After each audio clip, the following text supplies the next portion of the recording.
गेल्या 2-3 वर्षामध्ये लग्नाक्षतामध्ये काम करत असताना एक सातत्यानं आम्हाला विचारला जाणारा प्रश्न म्हणजे तुमची फी किती. आणि दुसरा प्रश्न हा हमखास असतो की तुम्ही लग्न जुळवता का. तर या दोन्ही प्रश्नाची उत्तरं देत असताना मराठा लग्न अक्षतामध्ये 4 वर्षापासून व्हॉट्सअप ग्रुप, फेसबुक ग्रुप आणि लग्न अक्षता ऍप्लिकेशन या माध्यमातून एक मध्यस्थ म्हणून काम करत असताना आम्ही आमच्या ग्रुपवर, व्हिडिओमध्ये आणि ऍप्लिकेशनवर सुद्धा वेगवेगळ्या स्लाइड्सद्वारे वारंवार हे सूचित करत असतो की लग्न अक्षता हा कुठलाही व्यवसाय नाही किंवा मराठा लग्न अक्षता हा एक शेतकऱ्यांचा ग्रुप आहे आणि मराठा लग्न अक्षता कुठेही कुणालाही कशाही कुठल्याही गोष्टीसाठी पैशाची मागणी करत नाही किंवा आम्ही कुणाचे बायोडाटा किंवा मोबाईल नंबर परस्पर शेअर करत नाही. हे वारंवार आम्ही लिहित असतो, सांगत असतो. मात्र एखाद्या व्यक्तीविषयी किंवा एखाद्या संस्थेविषयी किंवा एखाद्या प्लॅटफॉर्म विषयी अधिक माहिती जाणून न घेता आपण त्यांना वेगवेगळे प्रश्न विचारत असतो. आता तुम्ही पैसे घेता का हे सूचित करूनही बऱ्याचदा आम्ही त्या व्हॉट्सअप ग्रुपवर तसं निवेदन टाकतो की बा आम्ही पैशाची तर कुठे मागणी करतच नाही, पण एखाद्या गरीबाचं लग्न जर जुळत असेल तर त्याच्यासाठी अन्नदान करायची पण दानत आमच्यात आहे. म्हणजे आपण एक सामाजिक उत्तरदायित्वाच्या भावनेनं काम केलं पाहिजे. मग समाजासाठी आपण काहीतरी केलं पाहिजे. समाजाला साठी काहीतरी करत असताना मग ज्याला शक्य असेल त्याने समाजासाठी पैसा दिला पाहिजे, ज्याला शक्य असेल त्याने श्रम दिलं पाहिजे, ज्याच्याकडे काहीच नसेल तर त्याने वेळ दिला पाहिजे. म्हणजे श्रम, वेळ, पैसा, बुद्धी, कौशल्य या ज्या काही गोष्टी असतात ते ह्या समाजासाठी आपण दिल्या पाहिजे. मग आपल्याकडे काही चांगल्या गोष्टी असतील तर त्या आपण समाजाला सांगितल्या पाहिजे. ही प्रत्येकाची मानसिकता असावी, मात्र तसं होताना दिसत नाही.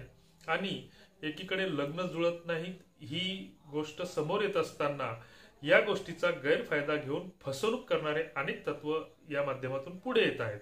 रोज कुणाला तरी 2-4 फोन येतात. आमच्याकडे लग्नासाठी मुलगी आहे, बायोडाटा आहे, मुलीला वडील नाही, मुलगी अनाथ आहे, अशा वेगवेगळ्या क्लुप्त्या रडून किंवा कारणं सांगून अडाणी भाबड्या लोकांना फसवण्याचं काम ही लोक करत असतात. म्हणजे दिवसभरात 10-15 लोकांना फोन लावला आणि तिच्यात एखादा 4-5 हजाराचा बकरा जरी फसला तर अशा महिन्यात 4-5 बकरे जरी फसले तरी एखाद्या कंपनीत 8 घंट्याची ड्युटी करून 15-16 हजार भेटत नाहीत. तर इथं काही न करता नुसत्या फोन कॉलवर 15-20 हजार रुपये कमवायचं एक सोपं माध्यम हे होऊन बसलेलं आहे. मग याच्यामध्ये गंमत काय होती की जी लोक या विवाह संस्थेसाठी किंवा विवाहासाठी मध्यस्थ म्हणून किंवा विवाह संस्थेच्या माध्यमातून चांगली कामं करतात तर मग अशा लोकांना सुद्धा गधे घोडे एकाच रांगेत यांच्याकडे सुद्धा लोक संशयाने पाहू लागतात. मग अशा वेळेस जर आम्ही एखाद्या वेळेस एखाद्याला आमच्या लग्नाक्षताविषयी माहितीच नाही आणि त्याला जर अनोळखी व्यक्तीला जर एखादा फोन केला तर त्याची पहिल्यांदा आमच्यावर संशयी नजर असते, कशासाठी फोन केला म्हणून. कारण हे सगळे जे फोन येतात ते 90% फोन हे फसवणुकीच्या उद्देशाने येत असतात. दुसरीकडे आपलीच लोक म्हणजे आपण ज्या अर्थी पैसे देऊन इकडं सगळीकडे ओरड वाढते आहे. मी आता स्टेट बँकेमध्ये काम करत असताना आम्ही वारंवार सोशल मीडियावर टाकत होतो. जे काही टीव्हीवरचे अँकर आहेत ते हे सुद्धा ओरडून ओरडून सांगत होते किंवा अजूनही सांगत आहेत की ओटीपी कोणाला शेअर करू नका. तरी लोक मूर्खासारखे ओटीपी कोणालाही शेअर करून मग ज्यावेळेस अकाउंटमधले पैसे गायब झाले त्यावेळेस बोंबलत पुन्हा स्टेट बँकेकडे यायचे किंवा त्यांच्या संबंधित बँकेकडे जायचे. अजूनही लग्नाच्या बाबतीत काही चांगली लोक ओरडू ओरडू बोंबलू सांगतात की दादा, कोणी जर म्हणत असेल की इथं हमखास लग्न जुळते तर त्याला एक प्रश्न विचारे की दादा तू किती लग्न जुळवली. पहिली गोष्ट की लग्न हे मध्यस्थामार्फत जुळत असतात. पुण्या मुंबई विषयी आम्ही बोलत नाही, तिकडचं वातावरण काय आहे आम्हाला माहित नाही. कारण पुण्याचं आणि मुंबईचं किंवा मेट्रो सिटीचं कल्चर वेगळं आहे. मात्र आपली नाळ शेती माती निसर्ग तत्वाशी नाळ जुळलेली आहे. आपण ग्रामीण भागामध्ये राहतो आणि अजूनही धार्मिकतेच्या अंगाने आपण नैतिकता पाळतो. नैतिकता पाळत असताना अजूनही आपले संस्कार, संस्कृती, परंपरा याला आपण जपत असतो. याच्यामध्ये काही पायंडे जरी रूढ झाले असतील तरी आपण आपल्या संस्कृतीची मूळ नाळ सोडायला तयार नाही. अजूनही पाटील आणि देशमुखात आमच्या ग्रामीण भागामध्ये विदर्भ किंवा मराठवाड्यात संबंध शक्यतो होत नाही, मराठा जरी असले तरी. आणि त्याच्यात त्या मराठ्यामध्ये जवळपास 1760 उपजाती आहेत आणि एवढ्या मोठ्या जाती असताना मग त्याच्यामध्ये घाटाखालचे, घाटावरचे, तिरळे, हेंद्रे, शेंद्रे, दखने, जे दख्खनचे मराठे म्हणतात, उजवे, 96 कुळी, 92 कुळी, अक्करमाशी, बारमाशी असे कितीतरी प्रकार आहेत. आणि ही लग्न जुळत असताना आमच्याकडे काही असे प्रकारही समोर आलेले आहेत.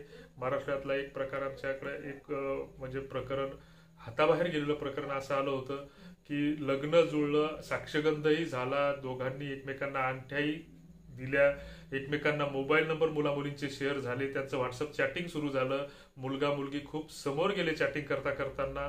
आणि शेवटी नंतर लक्षात आलं की कुणीतरी एक जण त्याच्यातलं बारमाशी आहे आणि एक जण अक्करमाशी आहे. म्हणजे एक आपल्यापेक्षा दुसऱ्याला हलकं समजण्याची एक प्रवृत्ती आपल्या समाजामध्ये अजूनही ती जपली जाते.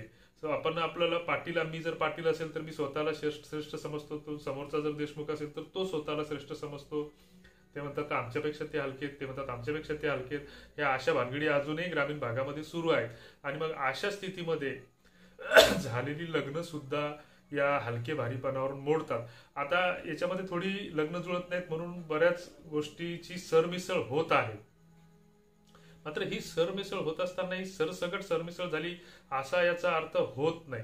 आज सकाळी आम्हाला एक व्हॉट्सअपवर एक मेसेज आला. मेसेज म्हणजे आमच्या ऍप्लिकेशनमध्ये एक रिक्वेस्ट आली, त्याचे स्क्रीनशॉट तुम्हाला स्क्रीनवर दाखवतोय. तर मेसेज असा होता तो की रिक्वेस्ट टाकली मुलाने आणि मुलीला, तर दोघांचंही आमच्या लक्षात आलं की दोघांचंही आडनाव एकच आहे. मग आम्ही त्याला ती रिक्वेस्ट रिजेक्ट केली म्हणून त्याला व्हॉट्सअपला त्या मुलाला रिप्लाय केला की दादा सारख्या आडनावामध्ये लग्न जुळत नसतात. त्याचा रिप्लाय आला का नाही, देवक तर वेगळं असतं, देवक किंवा अजून त्यानं दुसरे काहीतरी गोत्र वगैरे सांगितले हे तर वेगळं असू शकतं. पण दादा म्हटलं माझं नाव जर खंदारे असेल आणि मुलीकडच्याचं नाव जर खंदारे असेल तर खंदाऱ्यात खंदारे लग्न जुळत नसतात. मग भलेही आमची गावं वेगळी असली तरीही चालतं, तिथं मग जात वेगळी असली तर ही गोष्ट वेगळी, परंतु एका स्वजातीमध्ये एका आडनावात लग्न झाल्याचं आम्ही तरी पाहिलं नाही. आणि लग्न अक्षदानं जर ही रिक्वेस्ट ऍक्सेप्ट केली आणि ती तशीच त्या मुलीकडे जर फॉरवर्ड केली तर पहिल्यांदा ती आम्हाला मूर्खात काढतील. मग त्यानं त्याला बऱ्याच गोष्टीची चॅटिंग आम्हाला केली, त्याच्यानंतर फोनही केला आणि मग लग्न जुळत नाहीत हे नाही ते, म्हणजे एवढं आपण आगतिक होत चाललो, म्हणजे कुठल्या दिशेने आपला नेमका प्रवास सुरू झालाय हे कळायला मार्ग नाहीये. मग अशातच आम्ही वारंवार बोंबलत असतो, ओरडत असतो, ग्रुपवर व्हिडिओ शेअर करत असतो किंवा फसवणुकीचे वेगवेगळे प्रकार सांगत असतो, लग्नाक्षदेविषयी वेगवेगळी माहिती देत असतो. त्या व्हिडिओला कोणी पाहत नाही, रिकाम्या रील्स लोक पाहत बसतात घंटा घंटा, नको तिथं टाइमपास करत बसतात. रमी 11 सर्कलवर 2-2 दिवस कंटिन्यू बसून राहतात. मात्र आपल्या कामाचा जो 5 मिनिटाचा व्हिडिओ ते पाहण्यासाठी कोणाकडे वेळ नाही. आणि मग गधे घोडे एकाच रांगेत याप्रमाणे मग लग्नाक्षदाविषयी संशय घ्यायचा, काहीतरी आपलं त्याच्यावर कॉमेंट करायचं, हे करायचं ते करायचं, अशा गोष्टी घडत असतात. या गोष्टीमुळे आम्हाला अनेक व्हॉट्सअपचे ग्रुप बंद करावे लागले.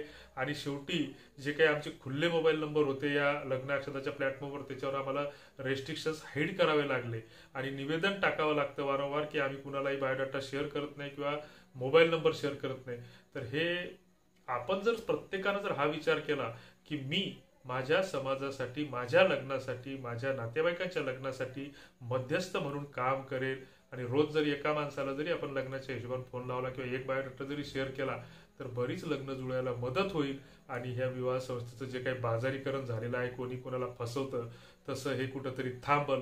पाण्याचं बाजारीकरण केलं आपण, शिक्षणासारख्या पवित्र कार्याचंही बाजारीकरण, त्याचाही बाजार भरून टाकला आणि आता लग्नाचाही बाजार भरवतो आहे.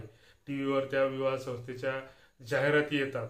आता चॅटिंग करणं झालं सोपं, फॅटिंग करणं झालं सोपं, आता हे होईल तर लग्न जुळतील. अरे दादा हो, ग्रामीण भागामध्ये लग्न हे नातेवाईकामार्फत किंवा ओळखीतल्या माणसामार्फत ही लग्न जुळत असतात. उद्या चालून जर 4-6 महिन्यात त्या नवरा नवरीची काही भानगड पडली तर त्या मध्यस्थाला धरून नात्यागोत्याच्या माणसाला एकत्र करून ती भानगड मिटवण्याचा प्रयत्न करतो.